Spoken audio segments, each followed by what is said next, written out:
प्रिय बच्चों, आज हम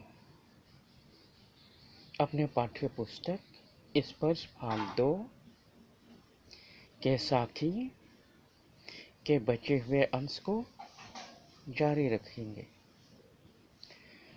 और उसी के कुछ अंश को आज पढ़ेंगे और समझेंगे और चर्चा करेंगे। तो आइए शुरू करते हैं।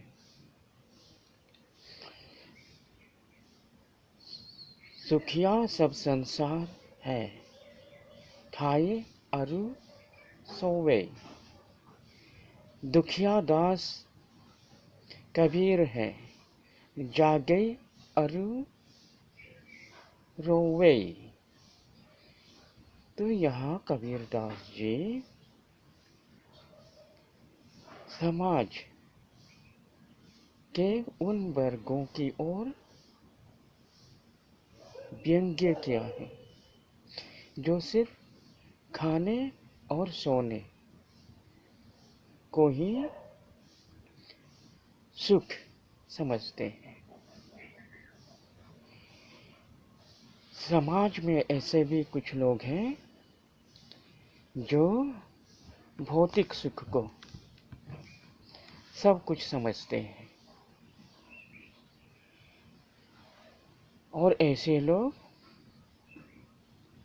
खाने पीने मौज मस्ती में ही मस्त रहते हैं और समझते हैं कि उनका जीवन सुखों से परिपूर्ण है।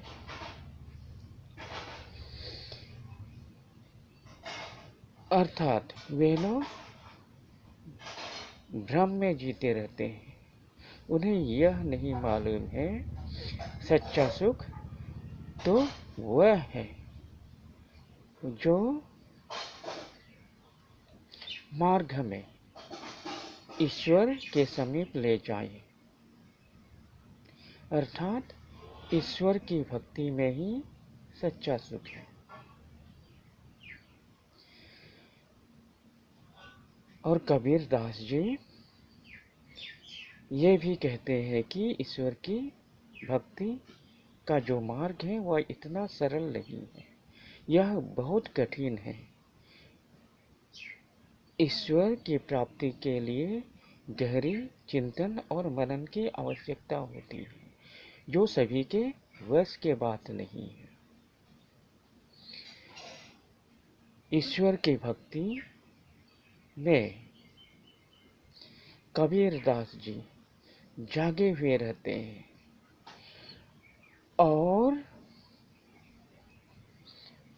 वे अनेक कठिनाइयों का सामना करते हुए भी ईश्वर के प्राप्ति के मार्ग ढूंढते रहते हैं। भले ही कितनी भी कठिनाई क्यों न आ जाए, वे अपने पथ पर अडिग रहते हैं और यही सच्चे सुख की मार्ग है। तो आज के लिए इतना ही। बाकी के अंश को हम अपने अगले कक्षा में जारी रखेंगे। धन्यवाद।